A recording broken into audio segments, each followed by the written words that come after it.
Good morning, everyone. Today, I will be talking about a worldwide problem that concerns us as civil engineers. The scarcity of wastewater collection and treatment facilities, especially in developing countries, is a serious threat to our surface and groundwater resources. The case explored in this article is the lack of water sanitation in Palestine and the problems that arise from this. Palestine is a Southwest Asian country, and as is characteristic of the Middle East, it has an arid climate and very limited water resources. For this reason, they depend heavily on their aquifers as a source of potable water. However, the exploitation of such resources and common disposal of untreated wastewater could result in a severe detrimental impact on their groundwater. A feasible solution to such a pressing problem is the implementation of subsurface horizontal flow constructed wetlands. Constructed wetlands are natural, sustainable, and relatively inexpensive wastewater treatment methods. In this study, a bench-scale system of wetlands was tested with wastewater from 3 different sources. The goal was to determine whether or not the system could provide an additional level of treatment for pre-treated wastewater to be used for aquifer recharge and agricultural reuse.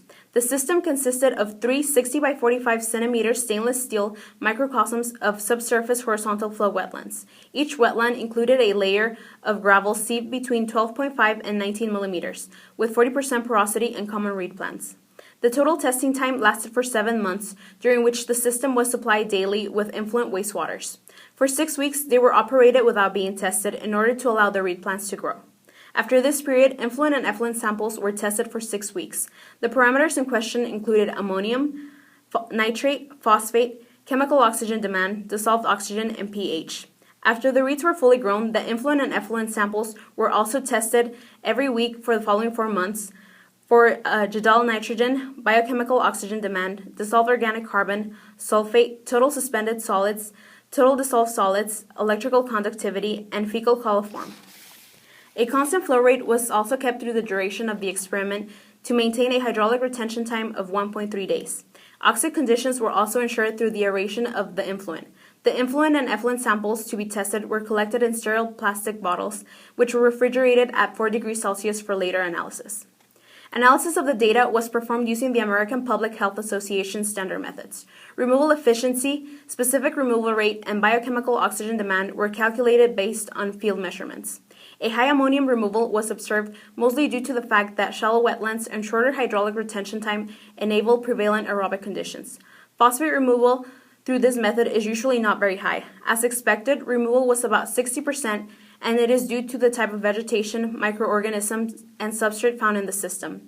Several studies showed that phosphorus adsorption to the substrate is the main removal mechanism. Thus, in the long term, phosphate removal could decrease due to the saturation of phosphate in the substrate. Total suspended solid removal was surprisingly lower than the removal percentages found in literature. Although the removal percentages had a wide range of efficiency, this could be correlated to the diameter of the filling gravel. The larger the diameter of the gravel, the easier and faster it is for water to seep through the wetlands. In addition, studies have shown that total suspended solid removal is significantly improved as the microphytes shoots grow older. In this particular study, total suspended solids effluent standards were met once the microphytes reach a growing period of at least 3 to 4 months.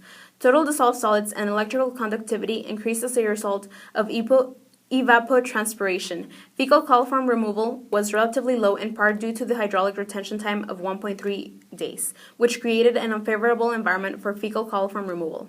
This is consistent with the findings of other studies which have reported higher removals of up to 99% when having longer hydraulic retention times. In conclusion, the constructed wetlands used proved to have a high potential for improving quality of pre-treated wastewater in the semi-arid Palestine. Unlike standard design approaches based on rules of thumb and regression equations, this study takes into account crucial factors for the wetland success, such as climate and bed material. The bench-scale constructed wetlands were also able to efficiently remove organic matter and enough nitrogen to comply with Palestinian requirements of treated effluent to be used for recharging aquifers. The use of constructed wetlands in areas like Palestine for natural treatment of contaminated water provides an efficient treatment form. They not only reduce the need for expensive and sophisticated mechanical treatment methods, but they also increase the green areas in an otherwise arid landscape, providing new habitats and ecosystems for animal and plant species.